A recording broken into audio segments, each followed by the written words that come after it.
Pinaghahanap pa rin ng dalawang senior citizen matapos gumuho ang bahagi ng sanitary landfill sa Davao City nitong Miyerkules. Isang residente ang naitalang patay. May unang balita live si Argel Relator ng GMA Regional TV. Argel? Iga, nakakordon ang bahagi ng Purok 8 matapos nga ang nangyaring insidente at upang masiguro na wala muna mga residenteng makakauwi at makakapasok sa kanilang mga bahay habang nagpapatuloy pa ang paghahanap sa dalawang nawawalang senior citizen.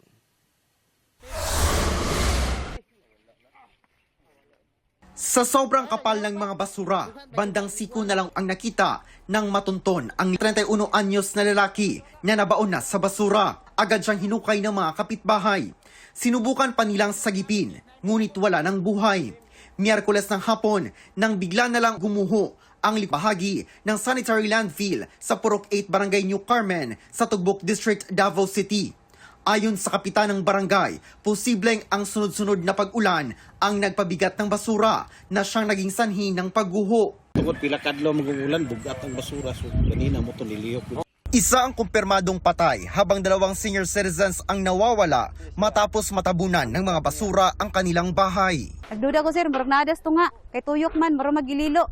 Pahirapan ang paghahanap sa senior citizens. Ang kanilang kaanak ay may nakitang palatandaan na posibleng nandoon ang katawan ng dalawa. Kanilang istak, kaning kinayam nila o kaning iyahang payong. Kay kani siya, ang istak niya tapad ra sa iyahang gipuyan.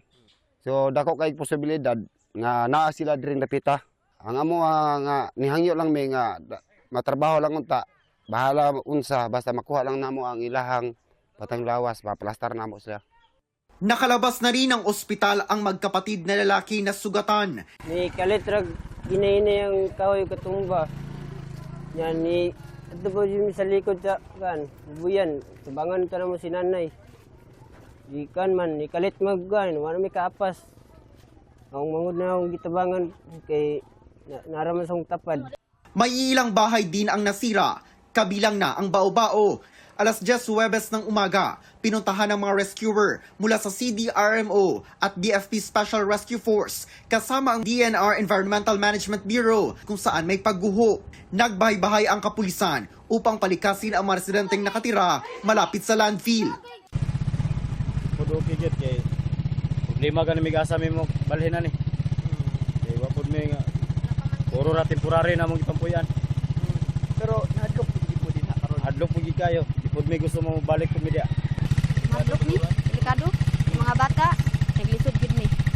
Simula Miyerkules ng gabi, nanunuluyan ang mga residente sa Barangay Gym kung saan may naka-install na modular tents para sa kanila.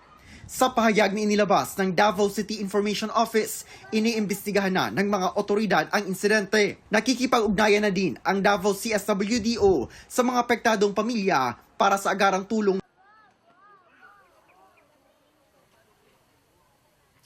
Igan, patuloy na nabisuhan ng mga otoridad ang mga residenteng nakatira malapit sa landfill na lumikas at lumipat muna sa mas ligtas na lugar. Yan ang latest. Balik sa iyo, Igan. Maraming salamat, Argel Relator ng GMA Regional TV.